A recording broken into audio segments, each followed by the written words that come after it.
guys! So for this lesson, we're going to be talking about the differences between medieval and Renaissance art. So to do that, we're going to analyze art pieces from both eras. So for example, the first two pictures we have, the one on the left is a medieval art piece. It's two-dimensional, it's very religious, the characters are it's Jesus at the Last Supper, and the one on the right is also the Last Supper, but it's in the Renaissance style where it looks 3D, where you have the images in the background that are smaller, and their facial features are more detailed.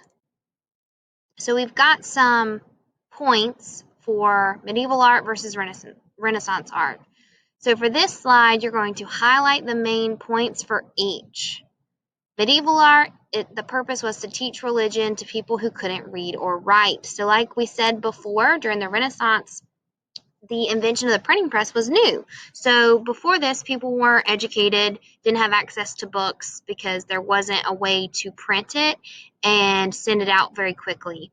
So after the printing press, during the Renaissance, people were more educated. So really, they used art to educate people on religious stories. So most art was religious, showing Jesus and people from the Bible. Important figures were shown as larger than others around them. Figures looked stiff with little movement. Figures were fully dressed in stiff-looking clothing. Faces were serious and showed little expression. Painted figures looked two-dimensional or flat. Paint colors were bright. Backgrounds were mostly one color, often blue or gold. So if we look back at this one, Jesus is kind of bigger than the rest of these guys. If you look at his physical size, he looks larger than the rest of them. It's 2D. Their facial expressions look very serious. They don't have a lot of facial expressions. So that makes sense, right? Renaissance art. The purpose was to show the importance of people and nature, not just religious ideas. They modeled their art to look like the art of the classical age, ancient Greek and Rome. Artist shows both religions and non-religious scenes. That should be religious. More nature scenes, so you're going to see a lot of landscapes in the background. Figures look lifelike and were shown in action. Artists had more knowledge of the human body, so the individuals in the paintings have more detail. Figures were either nude or clothed. There's going to be a lot of naked babies in this one. Real people doing everyday tasks. So this is when portraits became really popular. People would get their portrait painted and they would be doing everyday tasks like sitting in their living room or painting or reading. Faces express what people were feeling, so there's more facial expressions. Colors were shown responding to light. There's going to be a lot more shades in this artwork. Paintings were symmetrical. Left and right side were the same. Full backgrounds showed perspective, adding depth. They looked 3D. Paintings had famous thinkers, scientists from the classical age.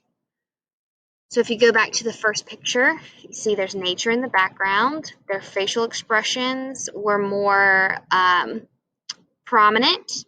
People were acting and doing things, like he is praying and talking to him. These guys are talking and pointing. They're doing a little bit more action than these guys were just kind of sitting and looking. Okay. So, perspective in Renaissance art. That is one of our vocabulary words for this unit.